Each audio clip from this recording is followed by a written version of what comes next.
Here's something interesting I've noticed lately. Brands aren't just brands anymore. They are people, faces, and they're rooted in their founders. And these can be faces you follow, personalities you can connect with, and stories you buy long into the products. Founder-led branding is everywhere. Beauty, fashion, drinks, hospitality, everything. It's powerful, it's personal, and it genuinely works. But there's also a big risk. What happens when the brand becomes over-reliant on its founder? And today I'm going to dive deep into how founder-led branding is exploding and how you can use the same principles into building your brand. I'm also going to be showing you real-life examples and also examples of how it can backfire. So first we have to understand why founder-led brands are thriving. Founder-led brands aren't thriving just because it suddenly became trendy or because the people are celebrities.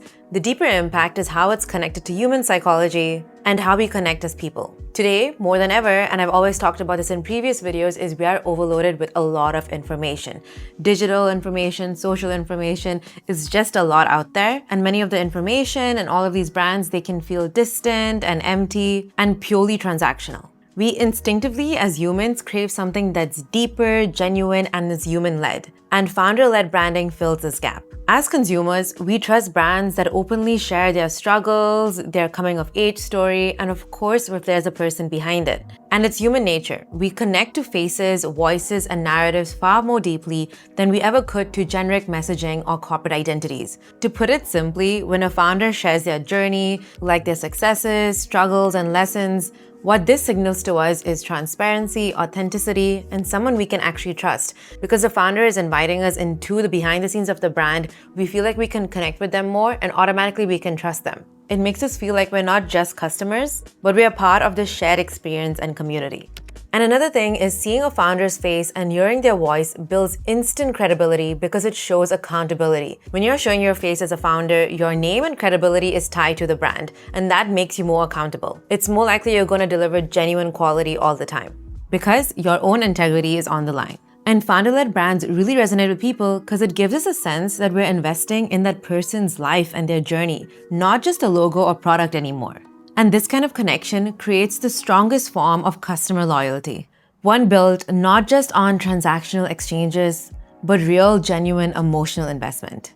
To understand this better, let's unpack a few standout examples. So let's talk about Huda Beauty and the founder behind it. Huda didn't just start out as a CEO, she started as a blogger in Dubai. By posting relatable beauty tutorials, openly sharing her struggles with acne, insecurities around makeup, and building genuine connections, Huda turned followers into fans and then fans into customers. And when she launched false eyelashes, it wasn't just a random product, it was based on genuine audience requests at the time. And it sold out instantly because her audiences trusted her deeply. And today, with millions of followers, her personality still fuels the brand's credibility, trust, and massive global success. And still going back to beauty, I want to talk about Fenty Beauty, which is one of my favorite makeup lines. Rihanna didn't just randomly slap her name on logos. She addressed a really core issue. She directly addressed inclusion and diversity issues, and her personal values shaped every product and campaign.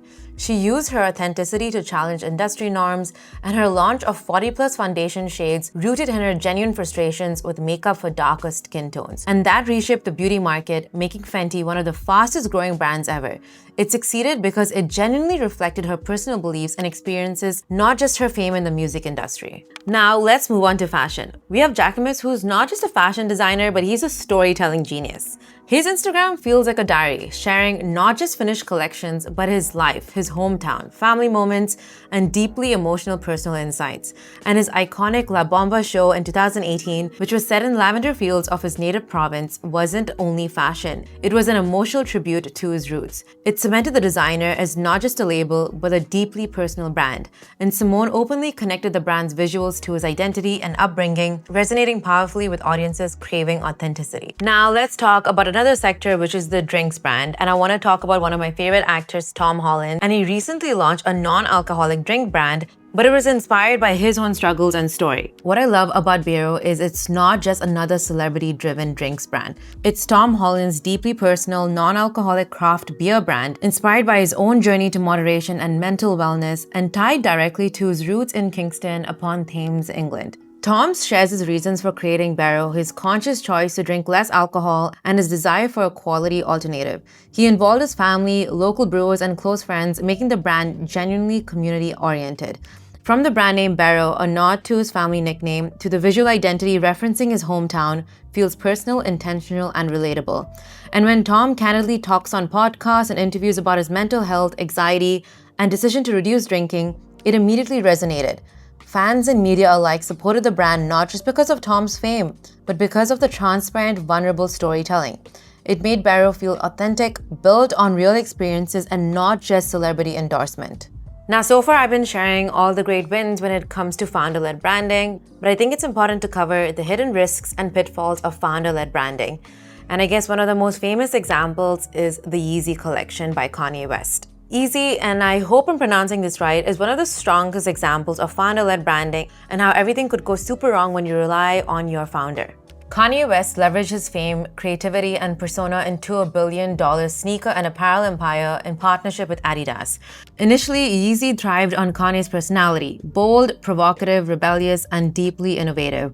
And Kanye's personal style and boundary-pushing persona made Yeezy highly desirable and culturally significant. However, the strong founder focus became problematic when Kanye's public image began spiraling into controversy, political stances, personal disputes, and this erratic behavior deeply impacted Yeezy's reputation and financial stability, and Adidas famously ended its lucrative partnership, highlighting the brand's vulnerability due to its heavy reliance on Kanye's persona. And when Adidas terminated its partnership, the brand's over-reliance on a single personality became painfully clear. Without Kanye, Yeezy's future immediately became uncertain, highlighting a key risk of founder-led brands. When the founder's public image suffers, so does the brand. So how do you balance personal branding and longevity? Founder-led branding can be super successful until it isn't. And the real secret to success is finding the right balance. You want your personality, values, and vision to attract and build trust with your audience. But you also need the brand to stand confidently on its own, independent of your own personal image and daily decisions. So how can you achieve this balance yourself? And here are some key points to think about. Number 1 is clarify your brand's deeper purpose. If you stepped away from your brand tomorrow, what core values would it still uphold? Number 2 is allow your brand to evolve. Personal branding can be powerful, but it can feel too rigid if it feels limited to your personality only. Ask yourself, can your brand shift, adapt, and move accordingly to current markets and trends? And is your brand identity flexible enough to survive personal or market changes? Then number 3 is cultivating community and not just collecting random viral followers. I think this is so key because you want to create a community for your brand and create a story, a set of values that your audience can connect to, and not just your personality, so that if you decide to step away, there is still something strong that is connected to your brand that is able to connect with your target audience. Then number 4 is decentralized storytelling and responsibility. Your audience should eventually connect to the brand's bigger vision, the ethos, and the team, and not just you. So can other people in your company effectively communicate those brand values to the audience if you stepped away? And that's why it's so important to have a brand guideline document so other people in your team can learn what your brand identity is about and adopt those same values. And number 5 is prepare strategically for succession or shifts in the business. Even if it feels far off, ask, can the company run without you, or if you decide to step down? Do you have clear messaging, positioning, and structures in place that can sustain the brand if you shift your focus? Some key questions to reflect on before you pivot or expand your personal brand. If your personal tastes or interests evolve significantly in the next few years, can your brand easily adapt? Number 2 is if your personal public image faced a setback, could your brand independently withstand it? Number 3 is, are your customers buying into your lifestyle and values or solely into your personal charisma and current interests? 4, does your brand have an identity beyond your day-to-day personal presence? And 5, do you have a clear, scalable strategy to make your brand less reliant on your personal involvement? Ultimately, founder-led branding can be super powerful, but if you want to run your business in the long term, that requires conscious intention and planning. Your goal is to create something lasting and meaningful, and hopefully build something around your personality, around yourself, but then also allow you to step away when you need to. And a great way to think about this is your personal brand should attract customers, but your brand values is what keeps them. If you're currently building a founder-led brand and you feel like you're struggling, you can book a free discovery call using the YouTube description and the link below, and we can discuss how we could work together.